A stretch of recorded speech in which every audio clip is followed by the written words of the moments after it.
Criterio. Una entrevista de Mix de Medios.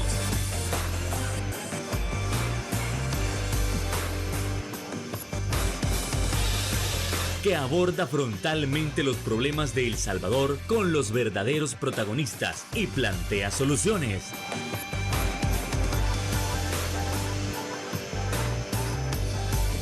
Criterios. Hola, ¿qué tal? Muy buenas noches, sean todos y cada uno de ustedes bienvenidos a Criterios en este viernes 4 de abril. Un verdadero gusto, un verdadero placer que usted nos puede estar acompañando en el final de esta semana, donde a nivel económico hay muchísimo de lo cual hay que hablar. Y es que vamos a hacer un programa diferente, no meramente centrado en política, sino en economía, con respecto a los aranceles que Estados Unidos ha puesto a una gran cantidad de estados, y hay que analizar eso, de qué manera nos va a impactar a nosotros. ¿Nos esperábamos de alguna manera ese 10%? ¿Nos esperábamos no estar en la lista de estados que van a sufrir con los aranceles? Bueno, eso y más lo estaremos abordando esta noche con nuestro invitado especial. En esta ocasión tenemos en el estudio al economista y especialista en el rubro, Juan José Ortiz. Juan José, ¿qué tal? Buenas noches, bienvenido al programa de los viernes. Buenas noches, Fernando, un placer saludarte, gracias por invitarnos al programa y bueno, pues el saludo para las personas que nos sintonizan a esta hora. Un gusto tenerlo aquí con nosotros. Entonces vamos entrando en materia con ese primer punto, precisamente con respecto a qué tanto, de qué manera nos puede impactar el 10% de aranceles, aunque tal vez hay que irnos más atrás y preguntarnos, en primer lugar, ¿por qué Estados Unidos lo está haciendo? José. Bueno, quizás aquí hay tres elementos a destacar del anuncio que el presidente Trump hace al mundo, ¿verdad? Y a la economía del planeta. Este anuncio va enfocado en el aspecto de que el gobierno de los Estados Unidos pretende con estos anuncios proteger rubros estratégicos de la economía norteamericana. Por ejemplo, ¿verdad? Hemos visto que en la lista de países que el presidente Trump hizo público, países como Vietnam se le coloca el 49% de arancel. Y uno dice, ¿qué de estratégico tiene Vietnam para la economía norteamericana? ¿A qué se debe? Bueno, Vietnam es el mayor productor de arroz en el mundo. Entonces, si tú eres el mayor productor de arroz en el mundo, lo exportas al mercado norteamericano sin pagar aranceles, eso obviamente daña a los productores agrícolas norteamericanos. Entonces, al colocarle un arancel bastante agresivo, diría yo, lo que la economía norteamericana está haciendo es protegiendo rubros estratégicos, ¿verdad? De su economía. En segundo lugar, creo que es importante destacar la figura de la reciprocidad. Es decir, probablemente el presidente Trump espera que las potencias económicas reaccionen de la misma manera. Es decir, si yo te coloco a ti 50% de aranceles, siendo una potencia económica, Sí, claro. espero que tú reacciones igual y me digas, Juan José, como me has puesto 50%, yo también te voy a colocar 50%. ¿Cuál es el objetivo ahí? Pensaría que es obligar a las empresas norteamericanas que en el marco de la globalización se colocaron en otras latitudes que no es el mercado norteamericano. Particularmente muchas empresas, ¿verdad? A partir de la creación de los tratados de libre comercio, se instalaron en economías como China, México y otras latitudes porque la mano de obra era barata y en el marco de los tratados de libre comercio había cero arancel. Sí. Entonces, imagínate que tú eres un empresario norteamericano, estás en China, le anuncio a China el 50% de arancel, los chinos te van a notificar a ti que tú ahora vas a pagar el 50% de arancel para exportar tus productos a tu propio país.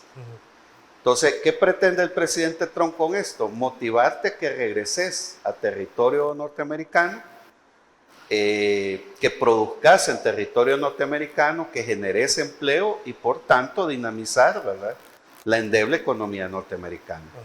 Y un tercer aspecto creo yo que es el tema de que este anuncio pone fin a la globalización.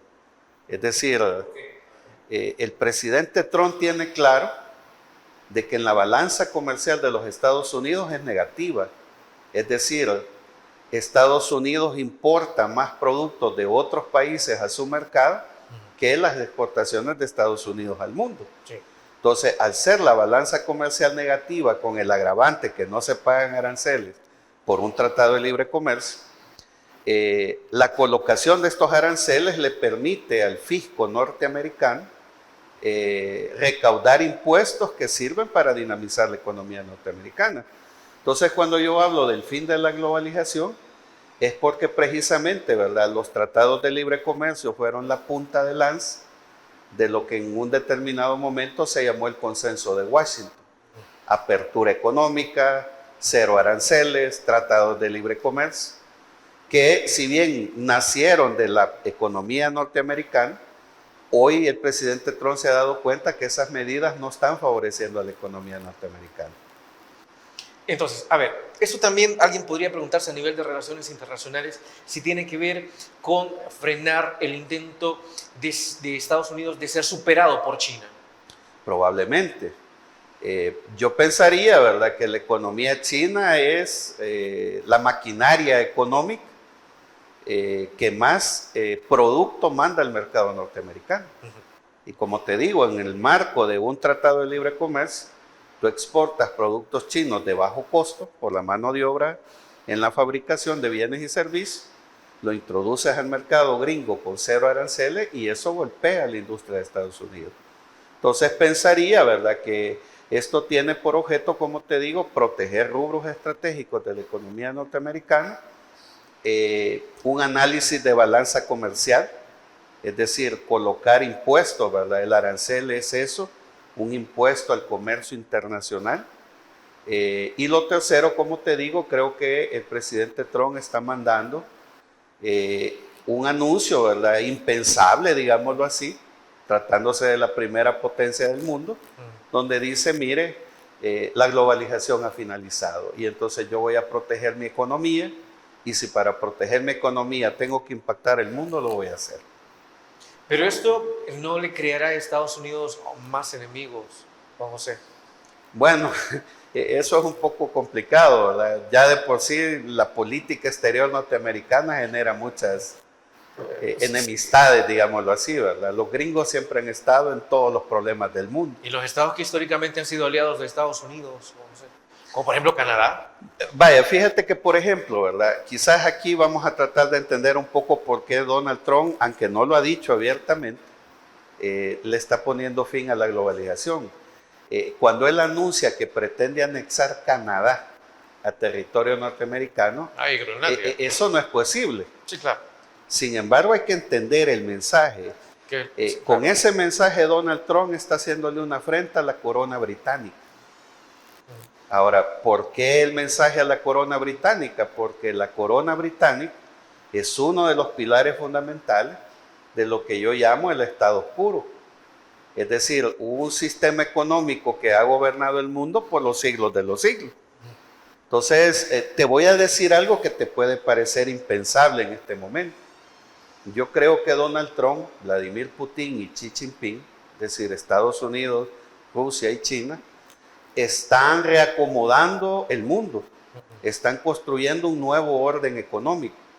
Pero para construir un nuevo orden económico hay que eliminar el viejo orden establecido que hasta el día de hoy ha prevalecido en el mundo. Desde luego. Entonces, ¿quiénes son los principales actores de ese viejo orden económico?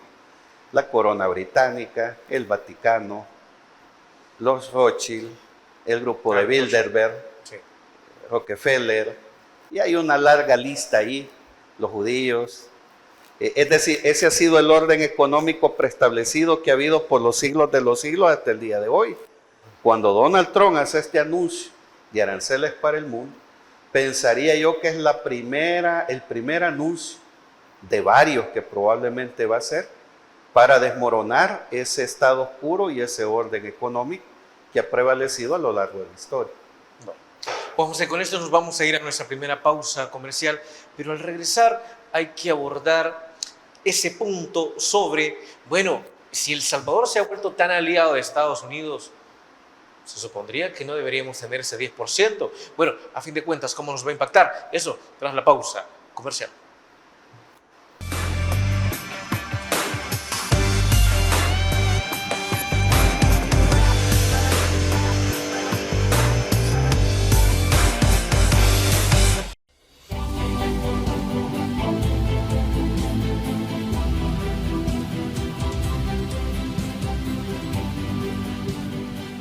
Nuestro compromiso, nuestra pasión, son algunas de las cosas que nos caracterizan como salvadoreños. Farmacia La Buena, la farmacia de todos.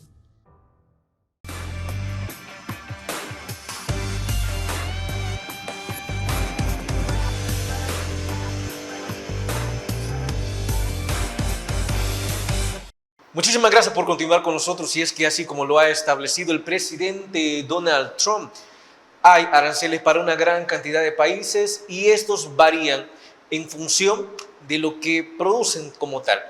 Pero hay algo que a muchos nos extraña.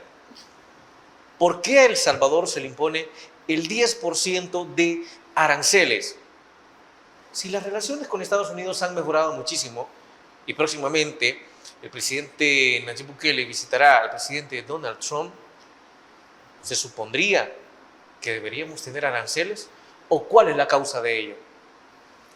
Bueno, aquí hay también elementos importantes. Al día de hoy el mundo ha reaccionado a este anuncio de Donald Trump. El gobierno de El Salvador aún no lo hace. Entonces solo queda especular, ¿verdad? Construir escenarios de por dónde podría andar la respuesta del gobierno. Yo pensaría que podemos hablar de tres momentos. Una posibilidad es que el gobierno no diga absolutamente nada.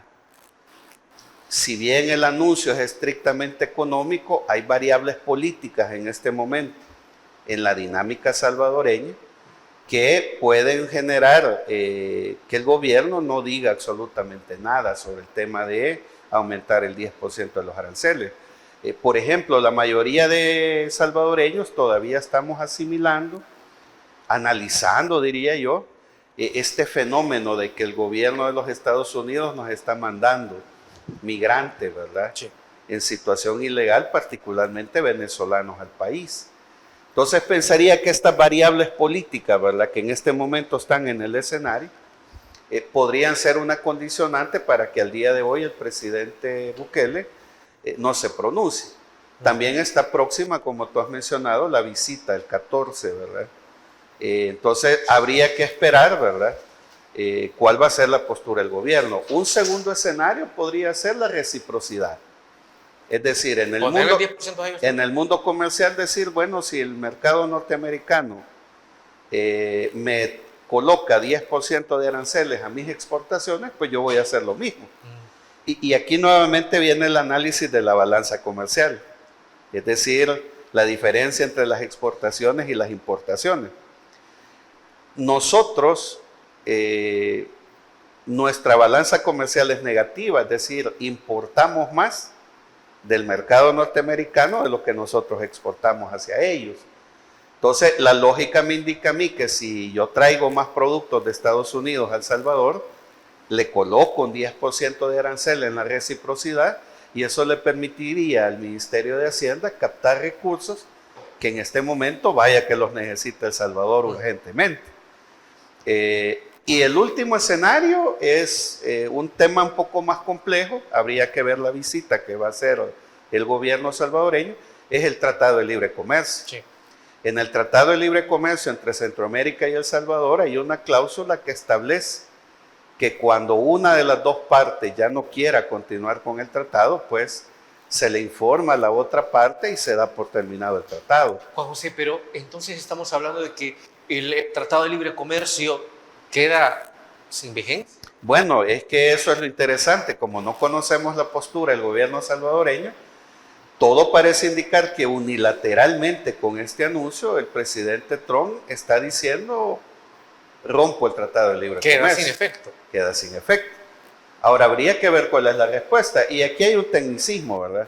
Si yo tengo un tratado contigo y ya no lo quiero continuar, La lógica es que yo te mande una nota, mira Fernando, por distintas razones he decidido que rompamos el tratado. Sí, claro. Y que tú Lo también formal. me envíes tu respuesta. Al día de hoy no sabemos, ¿verdad? Habría que preguntarle a los funcionarios de gobierno si el gobierno de los Estados Unidos le mandó al gobierno salvadoreño que le iba a subir el 10% de los aranceles. Sí. ¿Y cuál es la respuesta que el gobierno salvadoreño ha mandado?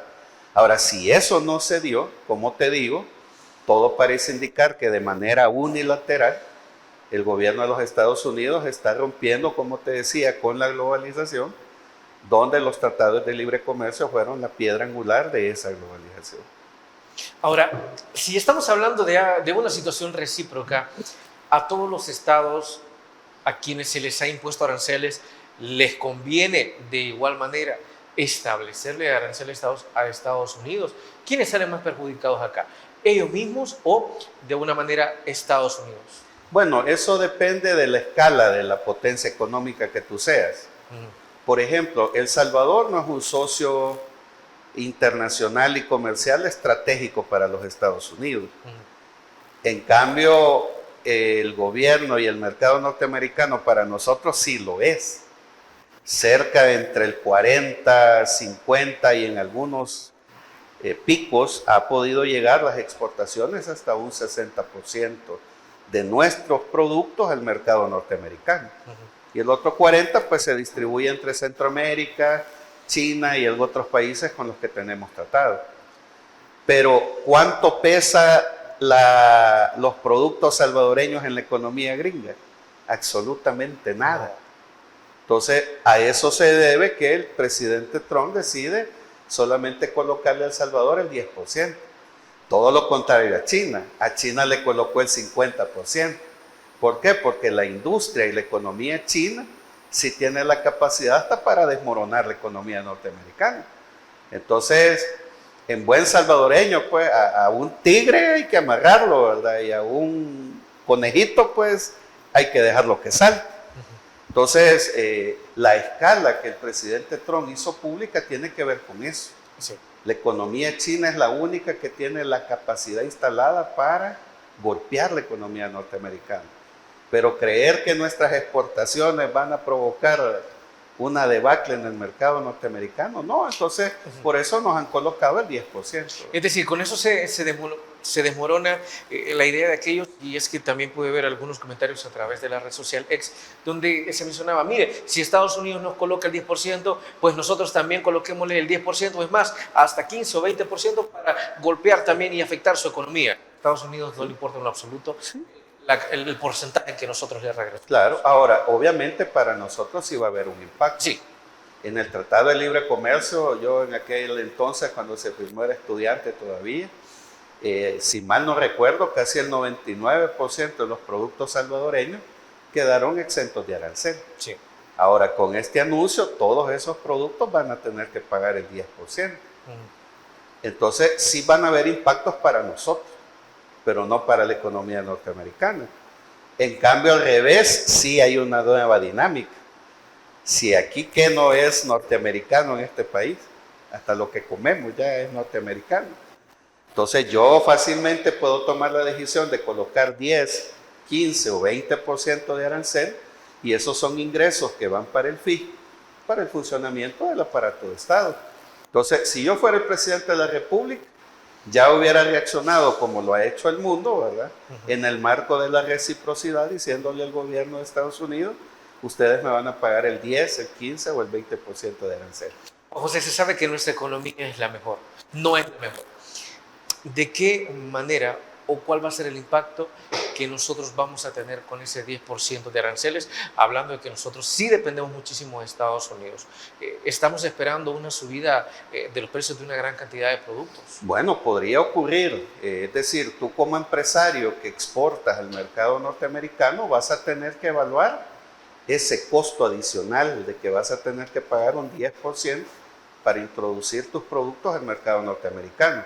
Ahora, ojo, tú no produces solo para venderle al mercado norteamericano, también produces para vender en la economía local. Sí. El excedente es el que tú mandas al exterior.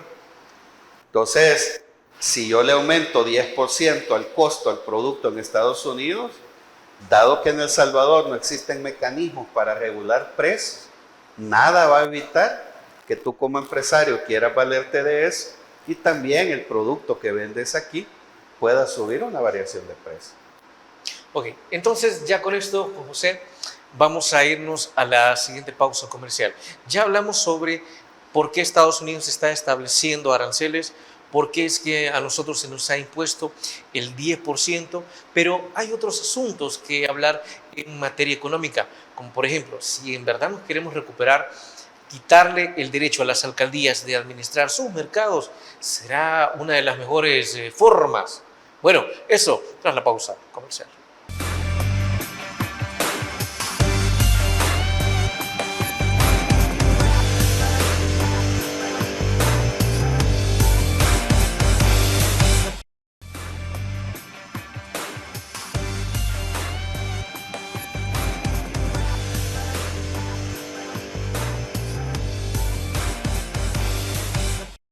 Como hablábamos en el bloque anterior, así como lo finalizábamos, ahora es importante abordar en materia económica, sí, quitarle a las alcaldías, a la administración de todos sus mercados, aumentará o potenciará el desarrollo económico en el país. Por favor, Juan José. Bueno, aquí voy a usar principios neoliberales para hacerle el análisis. Veamos. El mercado, por definición, es un espacio donde circula mucho dinero.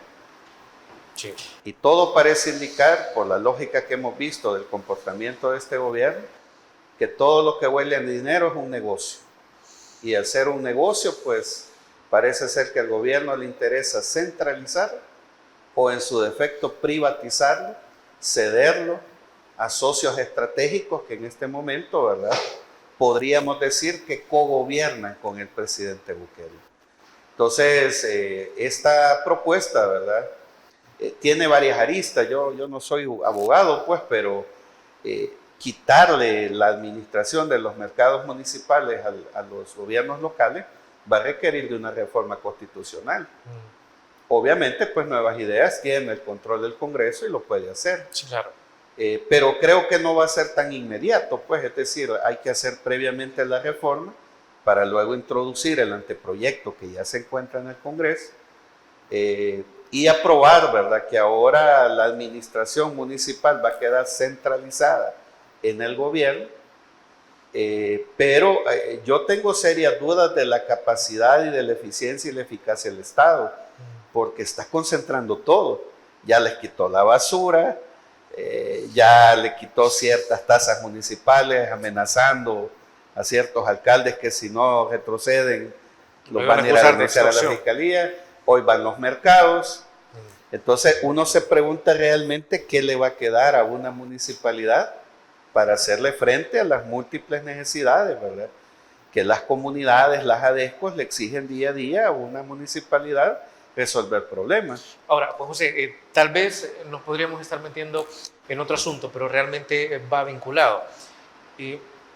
Hace varios días que nosotros venimos escuchando que existe una posibilidad de seguir reduciendo las alcaldías. Entonces, suponiendo que eso sea cierto, quitarle el derecho a las alcaldías sobre sus mercados aumentaría la idea de que se van a reducir todavía más, porque al final entonces ¿para qué van a quedar las alcaldías si no están funcionando? Sí. Si sus funciones iniciales están pasando a otra dirección. Bueno, como te decía, lo que estamos viendo es un desmantelamiento de la capacidad financiera de las municipalidades. Se creó la DON, se le quitó, ¿verdad?, por ley, la facultad que tienen las municipalidades para hacer proyectos. Sí. Ahora lo hace la Dirección de Obras Municipales, una instancia descentralizada, pero controlada desde el gobierno.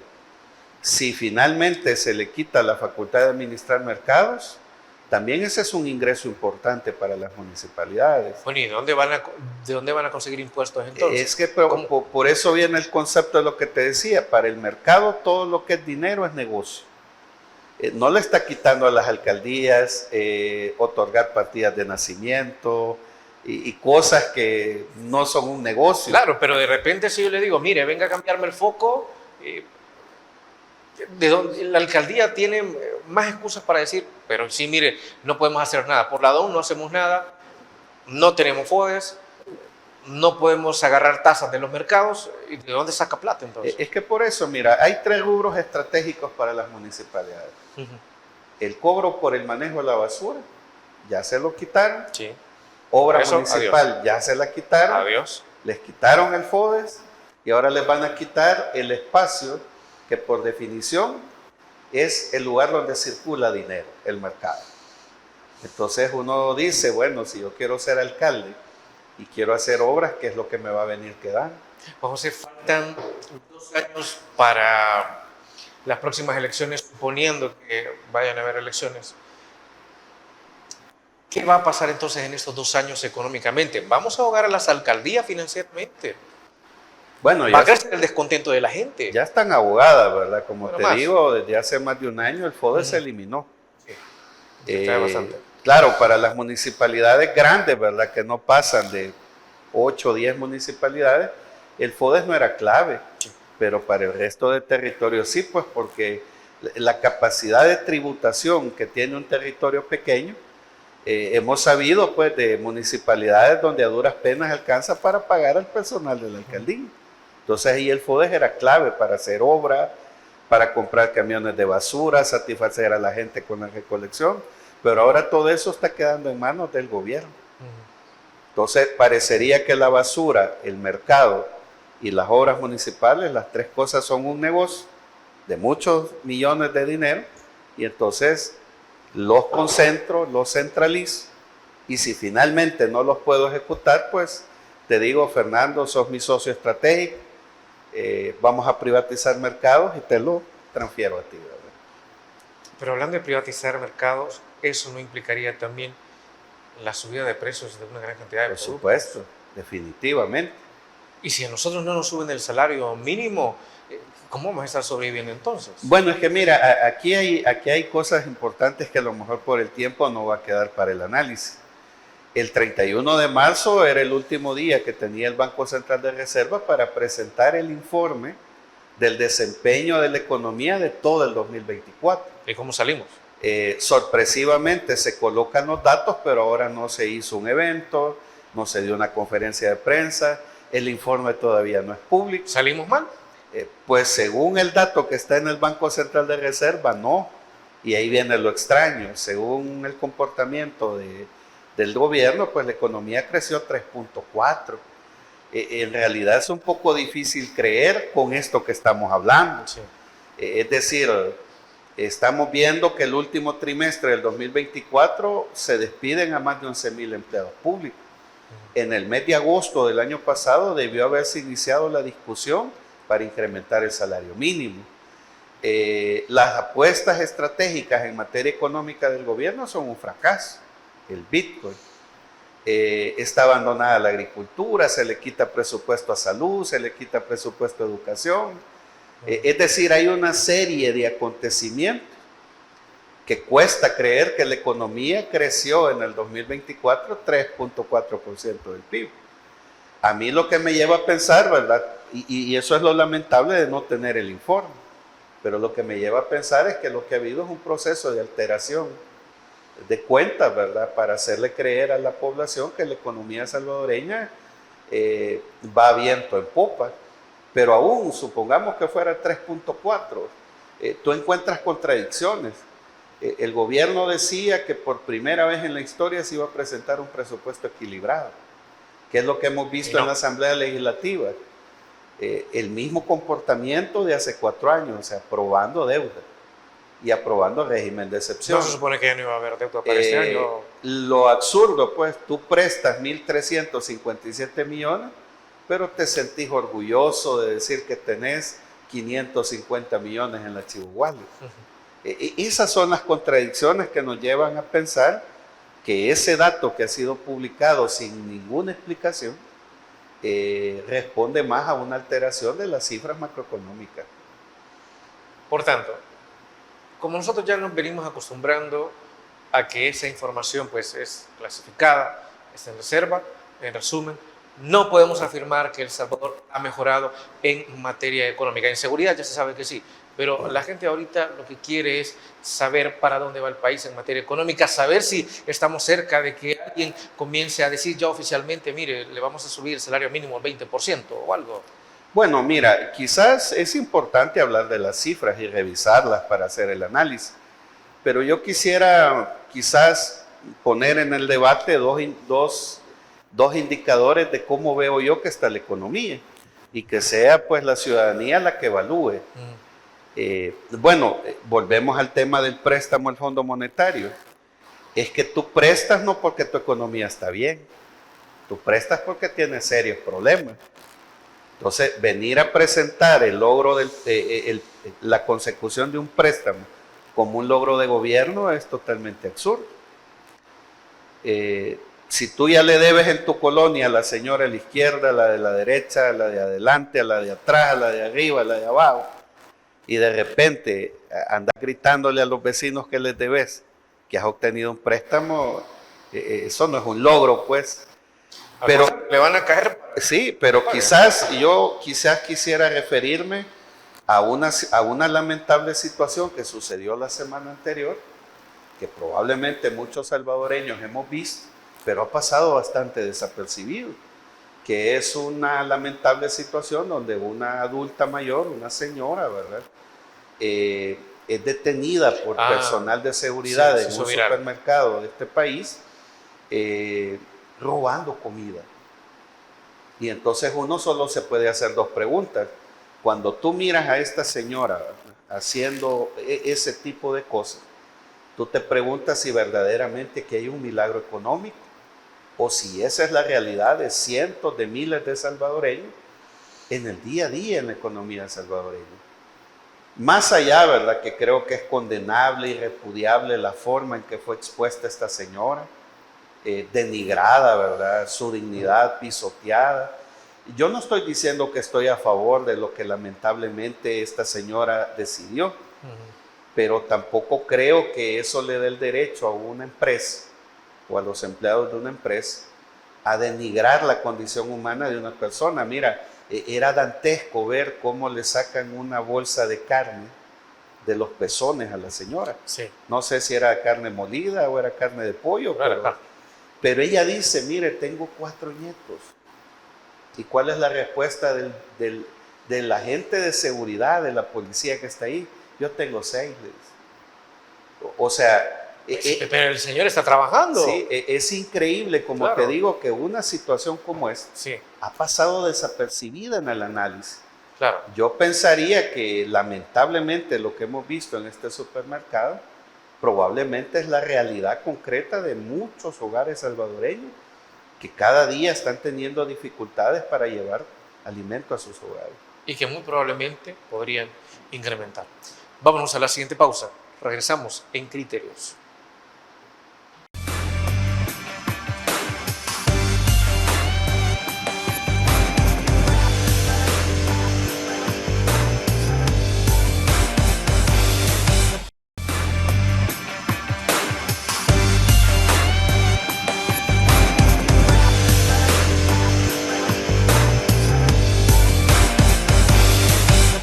Otro punto sumamente importante, si estamos hablando de tratar de rescatar, de salvar, de aumentar la economía, es saber si de una u otra manera los megaproyectos en El Salvador nos van a dar ese impulso tan anhelado.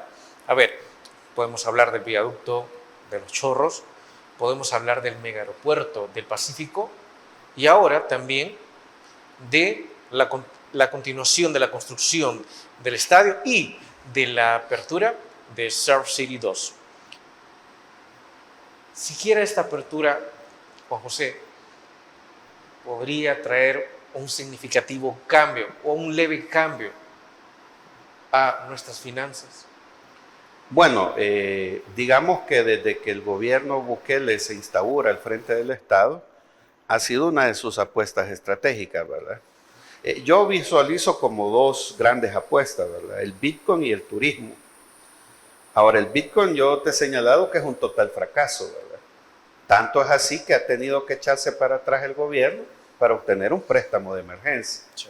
Ahora, en el caso del turismo, yo lo que he señalado es que si bien es un rubro importante de la economía del país, todavía es un rubro incipiente. Tendríamos que esperar qué sé yo, 10, 15 años para que la infraestructura de la industria del turismo pueda dar algunos frutos como la generación de empleo. Sí. Ahora, yo lo que veo, la limitación del turismo es que se está pensando más en un potencial cliente, digámoslo así, un consumidor con capacidad de compra, pero no se está pensando para aquel ciudadano común y corriente que a duras penas gana el salario mínimo. Entonces, yo lo que he señalado es que si bien el turismo es un rubro importante, es incipiente, no genera empleo pleno todavía, como sí lo puede generar la agricultura. Entonces, y mucho menos pensar que ya tenemos una infraestructura como el turismo de Guatemala, el turismo de Costa Rica, el turismo de México. Sí. Entonces pensaría yo que si bien es una apuesta de este gobierno, veo bien difícil que en el inmediato, en el corto y en el mediano plazo, el turismo sea una alternativa para dinamizar la economía. Si nosotros nos centramos en este rubro, podemos afirmar que el turismo, solo eso se le está buscando, podría ser nuestra salvación económica.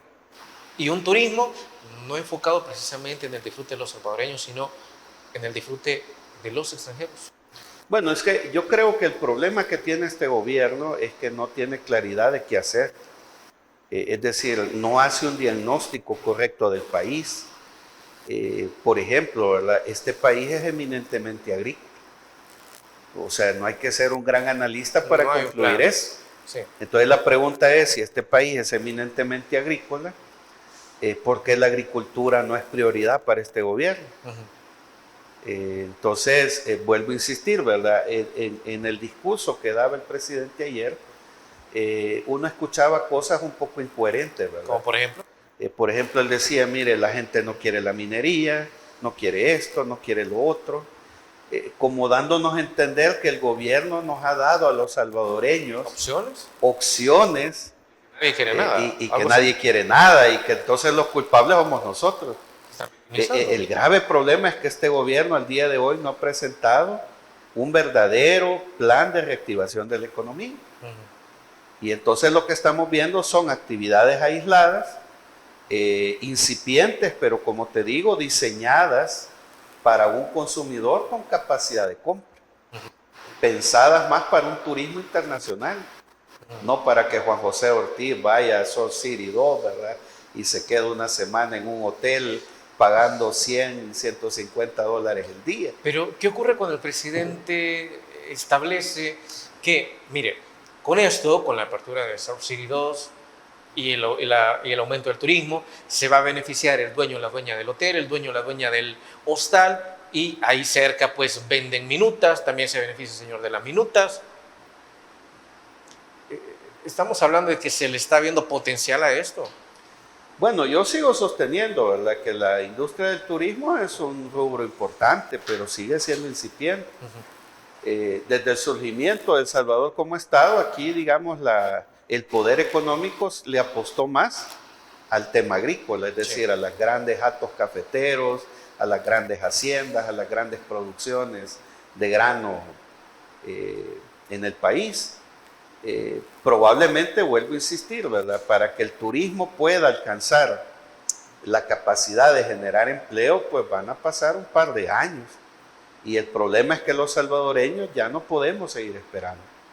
Entonces, por ejemplo, el presidente decía ayer, mire, ya pusimos Sol City 1, hoy vamos con Sol City 2. Habría que irle a preguntar a la gente que vive en el Zonte, en el Tunco, ¿cuántas de esas personas han salido de la pobreza? Porque se usaba Bitcoin ahí, por ejemplo. O sea, es que es distinto que tú seas un empresario hotelero a que yo sea el señor que vende las minutas. Entonces, el grave problema de este gobierno es que está diseñando políticas para ti que eres empresario, para tú que eres inversión extranjera, pero no se están generando oportunidades para mí con mi carretón de minutas. Entonces, si bien ya hizo Sol City 1 y él dice, ahora vamos con Sol City 2 y hemos mejorado la calidad de vida en el Zonte, habría que ir a hacer un sondeo, pues, y preguntarle a la gente que vive en las champas, si ahora las casas ya no son champas, si ahora son casas de ladrillo, concreto y de 2 plantas, o simple y sencillamente se ha cosmetizado la pobreza en esos territorios. Pero ¿qué pasa cuando alguien podría decirle a usted, Juan José, pero ¿de qué manera entonces quiere que crezca la economía si no es pensando en los inversionistas, si no es pensando en los empresarios, si no es quitándole impuestos a ellos para que puedan establecer sus cadenas hoteleras y así beneficiar y generar empleos? ¿Cómo se le podría responder a eso? Bueno, pero es que fíjate que es interesante la dinámica del anuncio que hace el presidente Trump. Le clava 50% de aranceles a la economía china. ¿Tú crees que la economía china va a dejar de exportar a los Estados Unidos? No. No lo va a hacer. Ahora, ¿qué pasa en un país como el nuestro? Aquí nosotros no le estamos colocando 35% de aranceles a la inversión que viene al turismo. La estamos exonerando del pago de impuestos. Y la pregunta es, ¿cuánta inversión extranjera ha venido al país a pesar de que existen ese tipo de estímulos? Seguimos siendo la economía de Centroamérica que menos inversión atrae. Seguimos siendo el país de Centroamérica que menos crece económicamente. Entonces tú te preguntas, ¿cómo un país como El Salvador, que le exonera del pago de impuestos a la inversión extranjera, prefiere irse para Estados Unidos, prefiere irse para Costa Rica? ¿Por qué? Porque en esos territorios hay seguridad jurídica, algo que lamentablemente en este país no existe. Entonces, sería interesante pues que la ministra de Economía, el presidente del Banco Central, el ministro de Hacienda, porque como lamentablemente tienen prohibido hablar, que ellos nos comentaran, pues mire, cómo es que en la Asamblea se exonera del pago de impuestos a la inversión, pero la inversión no está viniendo a El Salvador. ¿Por qué no hacemos la lógica que hace Donald Trump? Si tú quieres invertir en el país, bueno, me vas a pagar el 25% de impuestos. Reglas claras. Fíjate que aquí va a sonarte interesante. La economía cubana sí funciona. Tú eres un inversionista hotelero, querés construir un hotel en Varadero, el gobierno cubano te dice, mire Fernando, está bien, bienvenido. Solo que de la inversión, el 51% los dueños vamos a ser el Estado y el 49% va a ser suyo. Y mira, ahí tienes inversión de grandes cadenas hoteleras en Varadero, aún con esas condiciones. Pero nosotros aquí estamos exonerándolos del pago de impuestos y no viene nadie. Pues sí, porque ayer lo que vimos fue un evento político, pues. Yo no vi una cadena hotelera ahí construida, armada, y que ya estamos listos para recibir a 300,000 turistas hoy en Semana Santa. Sí. Lo que vimos fue un acto político ahí, donde el presidente dice, ¿verdad?, que Sol City 1 le ha cambiado la vida a la gente. Yo vuelvo a repetir, habría que ir a ver si la señora que vende minutas, la que vende productos informales, ha logrado salir de la pobreza con Sol City 1. Pues. Bueno, con esto nos vamos a ir a la última pausa. Regresamos en Criterios.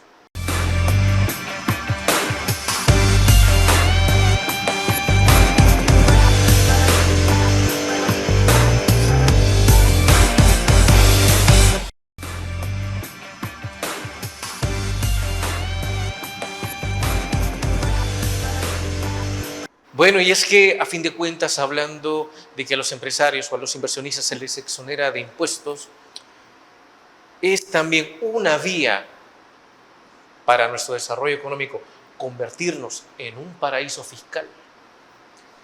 Bueno, quizás para responderte eso sería interesante ver lo que Javier Milei ha implementado en Argentina.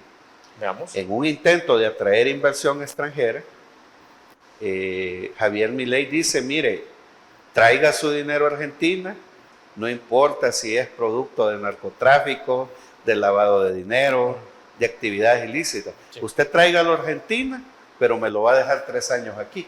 Lo va a poner a trabajar, va a dinamizar la economía. Eso es peligroso, porque como te digo, ¿verdad?, eso abre la posibilidad para lo que tú has mencionado, volvernos un paraíso fiscal.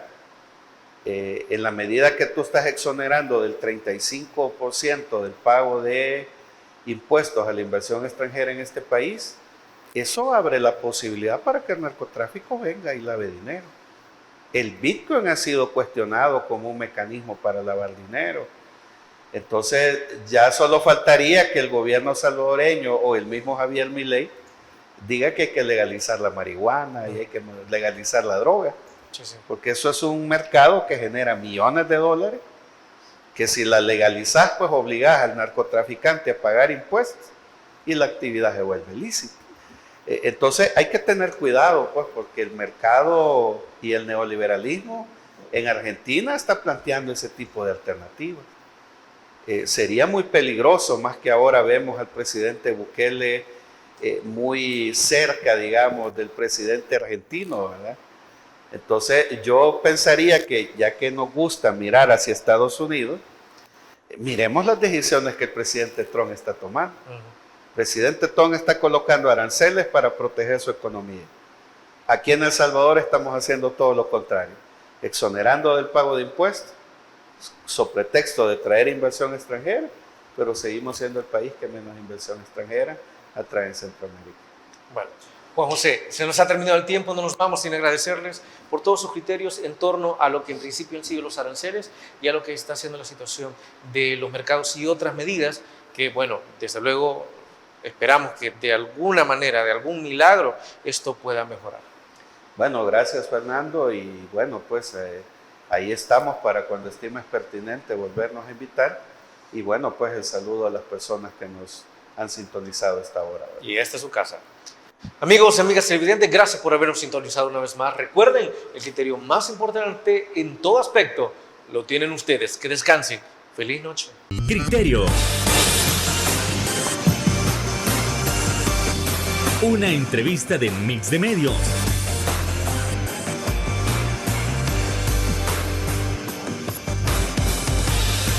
Que aborda frontalmente los problemas de El Salvador con los verdaderos protagonistas y plantea soluciones.